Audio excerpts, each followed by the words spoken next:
What's up, everybody? This is boy kirbyykirbs giving you guys a player interview with Amanda, aka DragonDuelistGirl. How you doing, Amanda? All right.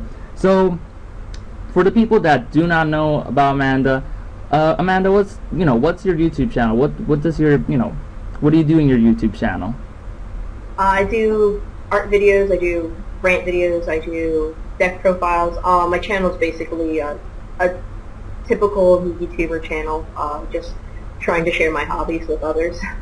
Yeah, like if you want to check out some of her art videos, like the Lugia art, and which one is the ones you have done before? Like name the popular ones. Lugia, I've done Iron Man, I've done aliases into Power Rangers, and I've done Super Smash Brother characters into random pulls from Generation Force. You didn't did a video of the three legendary dogs, right? You only showed a picture of it, right? Yeah, I didn't do a video of that one. I was looking forward to see a video of that, but they came out really amazing. How much did they sold? Those legendary dogs went for about $200, I think, $300. I'm not sure. The Lugia went for $650. And what rarity were those Raikos? They were super rares. So you pretty much made like how much? Like double? Not even double. Like a lot from those Raikos. Yeah, I made about like quintuple. Wow, those are some high rarity Raikos. So anyways, on to the Yu-Gi-Oh questions, because this is a Yu-Gi-Oh channel related thing. So let's get on to the Yu-Gi-Oh questions, because a lot of people are curious on what's your views on the metagame and everything. So what's your views on the big decks, like Wind-Ups, Dino Rabbit, and Sectors, and Chaos Dragons? What are your views on them? I actually really wish I could have been more involved in this meta, but I moved last year around October, September, and the issue was where I am now is I have no locals that I can really attend. So I went from going to locals literally every day, I actually worked at my locals at the time, to coming up here and not being able to really attend locals at all. The last time I went to an event, I went to Nationals because I had my invite from a year ago, because I got top 8 in the LA Regional, the first regional I ever played for the format, and then just stopped. And then I also went to YCS Chicago, and before even that, like, in between all of those past months, I hadn't gone to a local at all.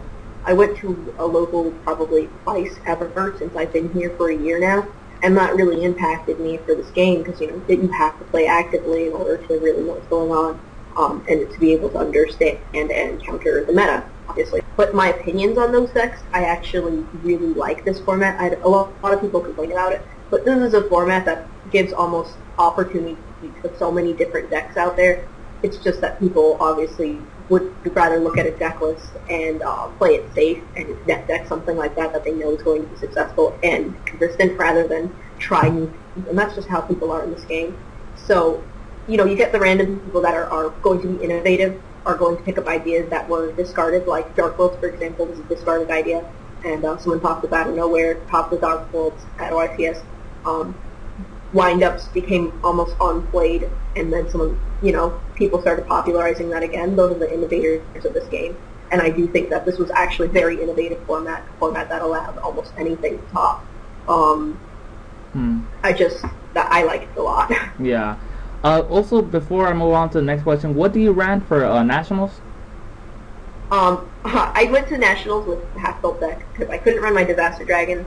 I wasn't ready for that, so I just put together Chamber and just threw that together and played. I didn't even have a extra deck. So midday I went X2, and then I just dropped because there was no point in continuing, but I just went to have fun. I was dressed up as tour guide. Oh. Yeah. So the reason why you didn't run dragons is because you didn't have an extra deck for your dragons? I didn't have a complete extra deck. I had actually sold a lot of my staple dragon stuff. Just because I used to be a rarity whore. I used to get everything max rarity, like absolute max rarity. And after I foiled out my dragon deck, I was just like, I don't know what to do with this anymore. And so I sold all of my max rarity stuff, and especially since Jump Red Eyes went up in value, I just sold all of that and like low rarity. It's not that I didn't really have access to the cards. I did. I just didn't have access to strategy because I hadn't been playing enough. I hadn't tested, because this Master Dragon is mainly about checks of the format. So the deck has to form around those strategies, those popular strategies. Chimera Drago is a very good card right now, and Disaster Dragon should have been seen, but not a lot of the enthusiasts, Richard Clark and myself, have been really playing too actively to be able to represent the deck again. Yeah, I was really hoping that you ran dragons. I was like, oh, what kind of deck she's running? It's like, oh, Chamber. I was like, oh, that's kind of odd. I was just curious on why you didn't ran it, and I'm pretty sure other people were curious as well. Why was the reason why you didn't ran dragons? But that's that clears out the everything, the questions about people asking about that, and that's good. I mean, and of recently, I'm trying to get back into the game again. I'm going to 10 locals, and if I'm not able to go as far, it is very inconvenient for me. I'm going to be playtesting against good players online at the very least. So I do want to get active next format again. So I will be playing again.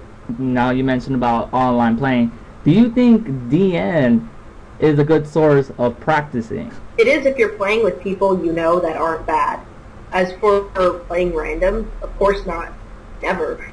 I mean, this is not simple. And then people try to argue, oh, but if you play people with high ratings, then it's... No, it's not, because high rating is completely dependent on how much you play, not how well you play. So I can go 50-50. I can have 1,000 wins and 1,000 losses, and I'll have 1,000 rating, or 1,000 plus rating. I could beat the one duelist on Dueling Network and have a shitty, record when it comes to wins and losses.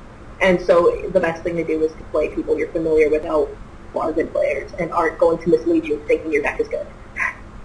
I was curious on what's your views on DN, because I totally agree with you on that point. I mean, there's a lot of trolls on DN as well, and people that do not know how to play. And also, back to the question about the big meta decks, which one do you think out of those decks takes the most skills? Like Dino Rabbit, Windups, Chaos Dragons, like which one is the one, and Insectors, which one's the most that takes the most skills? Definitely Windups. And not just because, I mean, a lot of, one of the reasons actually is because a lot of really good players do say that. It is because it's very true. Creature Myth said it's one of the decks that takes the most skill cap. And I can compare this to during the Plant format. Yeah, Plant was considered an autopilot deck, but given to a truly skilled player that knows his rulings, knows his strategy, knows deck approach, deck theory, and how to counter and interact with other popular decks, you have the deck that takes the most skill to play and will have more skill-based wins. Like if you do a Plant mirror match at the time between a bad player and a good player, the good player will consistently be like the bad player. And I don't mean the bad player is going to just start throwing his hand out, but he's just going to have less knowledge than in comparison to the pro player. And that's how windups are. Windups can take a lot of skill to play. They're a lot like Plants in the sense that you can force your opponent to play to your style, and you can also interact with your opponent. And there's a lot of interaction with that deck. So I definitely think Windups is one of the most skillful decks to play right now. I'm surprised with the answer. Really, I would expect Chaos Dragon or something like that. But that's quite interesting. That really threw me off. I like that. See, I'm pretty sure it threw off a lot of people. The thing about Chaos Dragons is, and just like Dino Rabbits, those are kind of decks that you play with the hand you're given. And yeah, Dino Rabbits can take skills, the Chaos Dragons can take skills. I'm not arguing that those decks don't. It's just Windups definitely more so than those because it's toolboxing. And when it comes to toolboxing, that's what's going to create the most skill. That's why Plants were, and that's why I'm comparing it to Plants. Because Plants was a lot of toolboxing. And Chaos Dragons is, this is what I know, this is what I do. There's obviously as a experienced player, you can create new plays outside of that, but you're still restricted to what the deck is going to present you. And with windups, you're not really. That's good to know. Like I really like that answer. Really, to be honest, like that's probably has to be like the best answer I have to hear from anybody, and especially in that meta. Like, there's a lot of hates towards windups, but like hearing that, I'm pretty sure that will change some people's view on windups. So I'm glad that you say something about windups. So let's see what's the next question. So I do think it'll bridge the gap for those cards, but at the same time, Konami's always making a new meta. There's no time we go with the game and say, oh, it's going to be the same, because even though they're bridging that gap, there's going to be a new gap that's being created by having new OCG exclusive cards, TCG exclusive cards in the upcoming sets. And a lot of times those are very game-changing cards. We got Recruiter, that was a game-changing card for its time. Dark Soul was a game-changing card for its time. And so, there's always going to be that card when a set comes out that's going to make our meta different. Yeah, I totally agree. But so are you curious on what, once they get the TCG exclusive cards, are you curious on what Japan can actually do with these cards? Like, are you looking forward for anything like that? I am actually looking forward a lot to it because one big difference I do see between Japan and the U.S. is they don't net deck as much. They are a lot more creative with what they can do. But I can't blame them at the same time because they also have more access to these cards. They're a lot cheaper to obtain. The things that are considered staple here that are money cards are normally rares or commons even in where they're from. So I can't blame people for wanting to commit a certain amount of money to not just net deck and that's it. But in Japan, I see so much more deck creativity. Like if you go on Shriek, there's some crazy decks out there. Yeah. Like I saw a Chaos Dragon deck that's cited into an Edonia or something, and I'm just like, what the fuck? So they do some really crazy stuff, but it works. It wins. And that's what I wish I could see more on the TCG that they do over there. And I'm sure they're going to do a lot of really crazy stuff that we would have never thought of with our previously TCG exclusive cards. And we're going to probably just get I totally agree with what you say about the OC. They make some weird... Yeah, that's really funny. I didn't know about the Chaos Dragon slide into Exodia. That's... Yeah. I'm not sure if it was Chaos Dragon specifically. It was one of those decks that is considered top tier here, and it decided into Exodia. I think it's Chaos Dragon. It was something ridiculous, and I was just staring at the side like, this makes no sense. Well, I believe in Dallas, was it, one of the guys that topped, he was running in Sectors, and he sided into Shane Burn. Yeah, I heard about that. I thought it was the other way around. Oh, yeah, my bad. Yeah. It was correct, yeah. You were right. Yeah. That's pretty original, though, but, it puts a lot of pressure into your opponent trying to figure out what to... Yeah. People get so scared when you smoke screen, because it can be anything.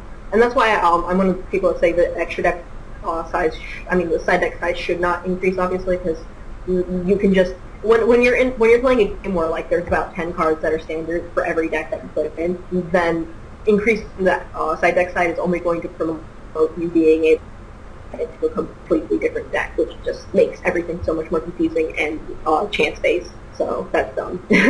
Anyways, before we cut off the thing, is there any advice you give for anybody that wants to get into Yu-Gi tubing or competitively in Yu-Gi-Oh? Like what kind of advice would you give them?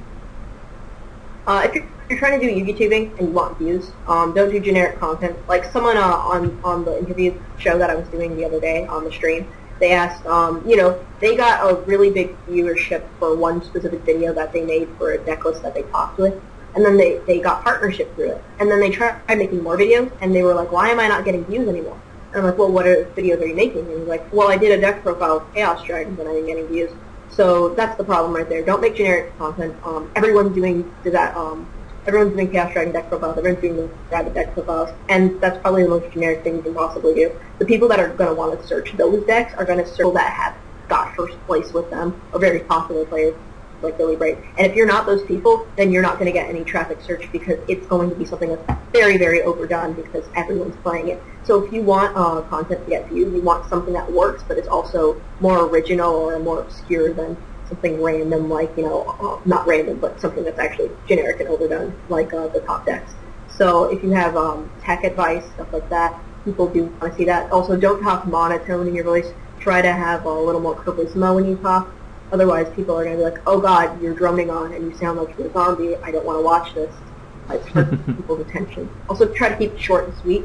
Don't make your videos too long. Otherwise, people are going to be like, I'm sure there's good advice in here somewhere, but I don't know where it is, and I'm not going to spend the 20 minutes watching this to try to find out. So that's what I have for YouTube. As for playing the game, most important thing, number one thing ever, is to just look up your ruling. If you don't know something, if you have a question, don't ask the person you know. Just look the ruling up. 99% of the time, when the scenario occurs, I can guarantee you there is a Pojo Forum post or a post on some sort of a Yu-Gi-Oh forum with the link to the official rulings that will explain why the scenario can or cannot happen and how it works. So, like, if someone asks, oh, Raikou versus like Pulsar Dragon, something like that, you can literally type in Raikou versus Pulsar Dragon in Google, and you're going to find the exact answer for it. So just use Google. Just look up your rulings, double check to confirm. Usually things are linked to the card website, which is as official as you can get. And because if you go by other people, that's how you end up being wrong about a lot of things. So definitely look up your rulings. Make sure that's the best way to learn the game. And that's pretty much it. Yeah. Well, go make sure, guys, to check out her channel, support her, and, you know, thank you for your time, and I really appreciate it for doing this interview. So anyways, thank you. Bye, YouTube.